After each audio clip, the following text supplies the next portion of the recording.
Pessoal, sejam muito bem-vindos ao canal. Eu não tenho como representar aqui a frustração que eu senti, ao mesmo tempo a alegria após esse último eclipse lunar. Como eu bem já fiz um vídeo mostrando que esse eclipse detona com a ideia dessa bola, ok? E o eclipse ocorreu, o fenômeno aconteceu, porque é preciso para que você cele, né, de maneira efetiva o que realmente aconteceu, é preciso que o fenômeno ocorra, né? Porque existe a previsão, mas é necessário que o fenômeno ocorra para que você então venha aqui dizer que realmente acabou para o modelo do globo. Um eclipse raro, né, bem longo, que só vai acontecer agora daqui a mais de 500 anos, e um fenômeno como esse. E justamente por isso, porque nenhum de nós vamos estar aqui, infelizmente eu não consegui esse registro. Impressionantemente o céu estava lindo, estava tudo maravilhoso aqui, mas um dia antes passaram vários aviões com rastros químicos, e até um amigo me enviou o vídeo e falou: amanhã vai chover. Justamente, né, no dia que seria o eclipse. E aí não deu outra. Depois que os aviões passaram, no dia seguinte o tempo fechou e eu já estava preparado com a Nikon para subir até o terraço aqui do prédio e filmar com a Nikon a lua eclipsada e o sol acima do horizonte. Tudo pronto, né, para a gente ter o registro desse fato, desse evento histórico que detona completamente com o modelo do globo. Mas infelizmente, chovendo, tempo nublado, sem nenhuma condição de eu poder fazer esse registro. E para que fique agora. Se você não vai fazer você não vai fazer mim, né? Porque mostra tudo também, é fechar. De fazer tudo também, também, é fechar, na verdade, agora. E aí foi isso, né? Registrar. Mas independente de ser registrado, nem sabe o que aconteceu, vai vir pra gente, né? Ele vai mostrar aqui como aconteceu. Tá aqui? Não sai da gente, já viu? Ele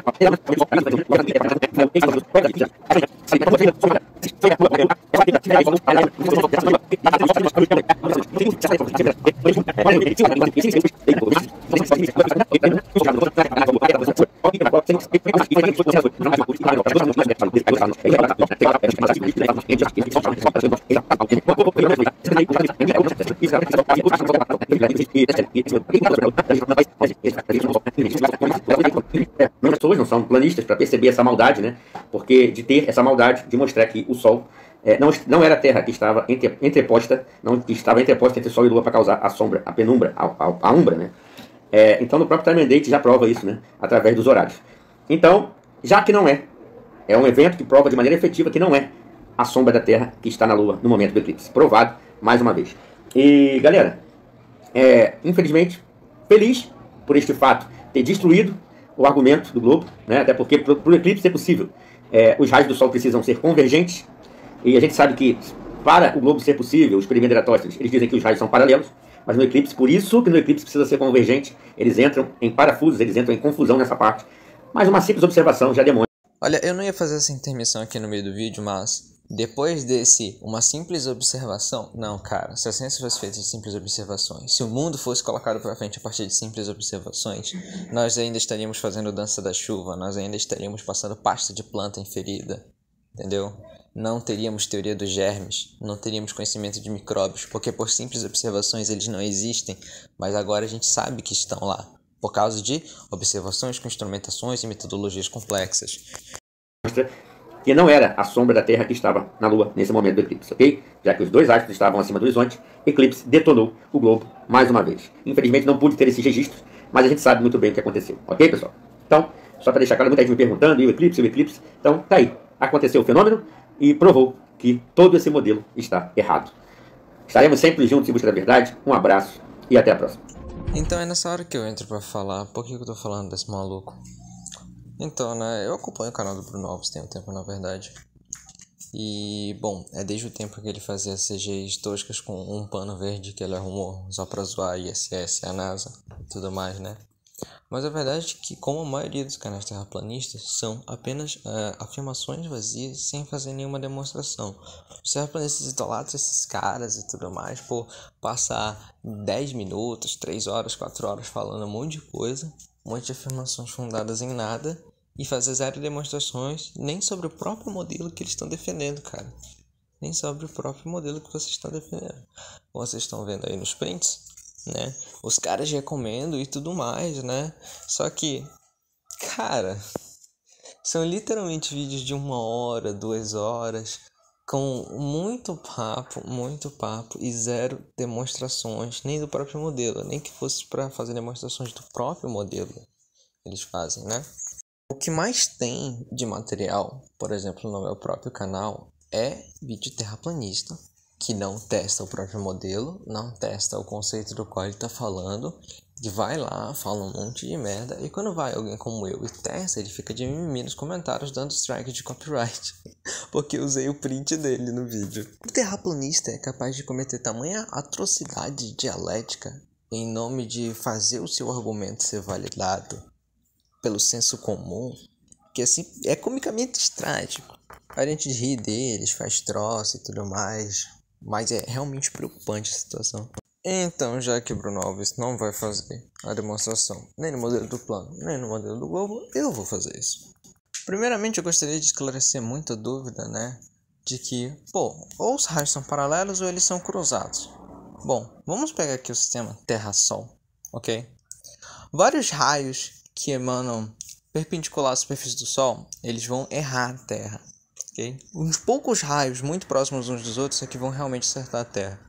A diferença de ângulo entre esses dois raios, de uma ponta a outra da Terra, é tão pequena, mas tão pequena, que todos os raios que iluminam a Terra, ou seja, há raios que têm um ângulo menor que o desse, são praticamente paralelos, porque o ângulo é minúsculo.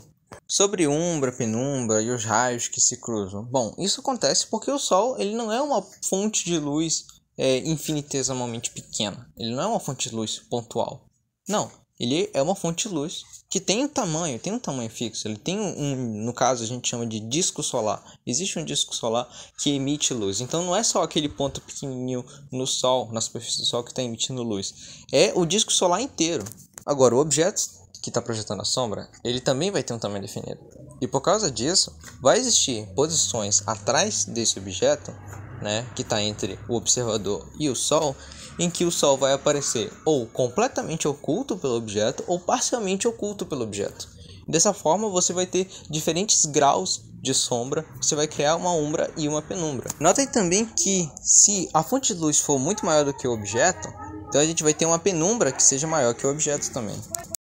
Agora, como eu não sou nenhum Bruno Alves, eu vim aqui para fazer o experimento. Então eu tenho uma bolinha de cimento para ser o nosso objeto e um papelzinho para tornar mais fácil de observar a sombra. Note que quando a bolinha está próxima, a sombra está bem definida, mas ela está um tanto difusa. Quando eu afasto a bolinha do papel, a sombra se torna mais difusa ainda, com a parte escura bem no meio e uma parte menos escura nas bordas.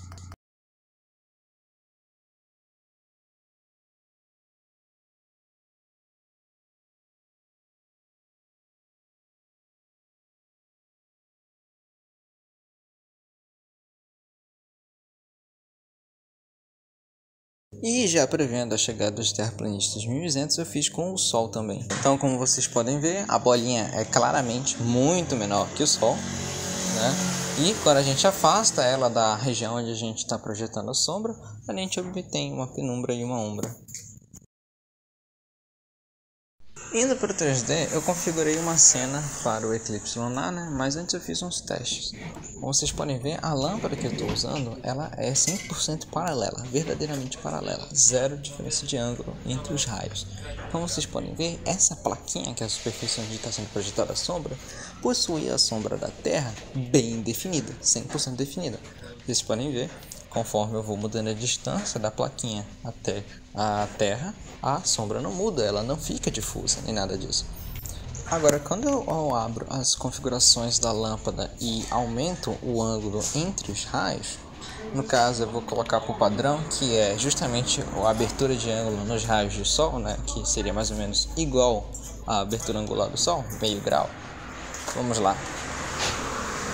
Vocês podem ver que a sombra ela já não está 100% definida, ela já está um tanto difusa. E quando eu afasto a plaquinha, exatamente como nos nossos experimentos, a sombra fica mais difusa. A gente obtém uma penumbra e uma umbra. Então vocês podem ver que eu estou afastando a plaquinha até mais ou menos a distância até a Lua. E a sombra fica bem difusa, não tão difusa quanto no nosso experimento, Claro, por causa das distâncias e dos ângulos envolvidos. Mas ela é difusa.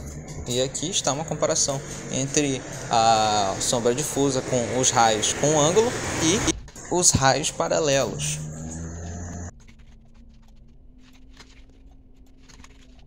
fazer a próxima parte da demonstração, eu poderia usar uma lâmpada distante só com a diferença de ângulo? Poderia, mas eu insisto em usar uma lâmpada gigantesca. Aqui na nossa escala, o Sol teria 1,4 km de diâmetro, ok? Porque na nossa escala, 1000 km é 1 metro. Então na nossa escala, 1.400.000 km vira 1,4 km. Ok, então aqui vocês estão vendo o Sol. Agora eu estou mudando a visão para focar na Terra e na Lua e aquele plano de fundo lá. Agora, para mostrar a movimentação da Lua em relação a esse plano de fundo, né? O plano de fundo está na mesma distância que a Lua, um pouco mais distante na verdade, porque a Lua tem que passar entre o plano de fundo e a Terra, né? Como vocês podem ver, o plano de fundo só serve para a gente melhor visualizar o alcance da penumbra e da umbra da Terra, ok? Então, como vocês podem ver aí na animação, a Lua ela vai orbitar a Terra nesse pequeno espaço de tempo, né? Nesse pequeno intervalo de tempo, e ela vai passar por dentro da umbra e da penumbra. Agora pulando para o centro da nossa animação, a gente vai ter a câmera colada na lateral da Terra, né? Na superfície da Terra, e essa câmera ela vai observar o eclipse lunar, ok? Essa câmera vai observar o nosso eclipse lunar. Então a Terra ela vai estar rotacionando com a câmera colada na sua superfície. Uma coisa que eu queria ressaltar é que é o seguinte: o eclipse começou antes da Lua se pôr, né? A Lua não deveria estar visível. Cara, isso depende muito da tua localização. Para muitas partes do mundo, a Lua se pôs antes do eclipse, né? Agora, se você está na localização geográfica correta para poder ver a Lua antes do eclipse começar, então você pode sim ver a Lua antes do eclipse começar. No caso, eu ajustei a câmera para uns 7 graus antes do eclipse, né? Ou seja, meia hora. Então, se a câmera estava meia hora, né, geograficamente, meia hora do eclipse, então quando o eclipse começa, então a câmera observa o início do eclipse, mas não observa a culminação do eclipse. Vocês viram aí com a câmera acompanhando a Lua. Agora eu estou tirando os keyframes da animação para a câmera não se mover, para a câmera ficar estática em relação à superfície da Terra. E aí vocês vão poder ver a Lua, né, descendo na perspectiva da câmera. Claro, é a Terra que está girando, então assim, a Lua vai estar descendo na perspectiva da câmera. O eclipse vai começar antes da Lua se pôr. Vocês podem ver agora. O eclipse começou e a Lua se pôs. Agora isso vai acontecer por conta de 2 motivos. Primeiramente, é o mais óbvio, que é a posição geográfica. Não adianta de nada você querer assistir o eclipse se, para sua posição geográfica, o eclipse vai começar ao meio-dia. Então não tem como assistir o eclipse lunar ao meio-dia. Você tem que estar na lateral da Terra, obrigatoriamente. Segunda coisa é que, para quem está na lateral da Terra, o eclipse vai sempre começar acima do horizonte, justamente porque a penumbra da Terra ela é maior que a Terra. Então, quando a luz estiver se pondo para o observador, ela vai entrar na penumbra antes de se pôr. Agora note no esquema que isso só é possível se a luz estiver a uma angulação baixa, só é possível se a luz estiver bem próximo do horizonte. E o que a gente tem na foto lá, no vídeo que ele mostrou? A Lua próximo do horizonte, entrando na penumbra da Terra.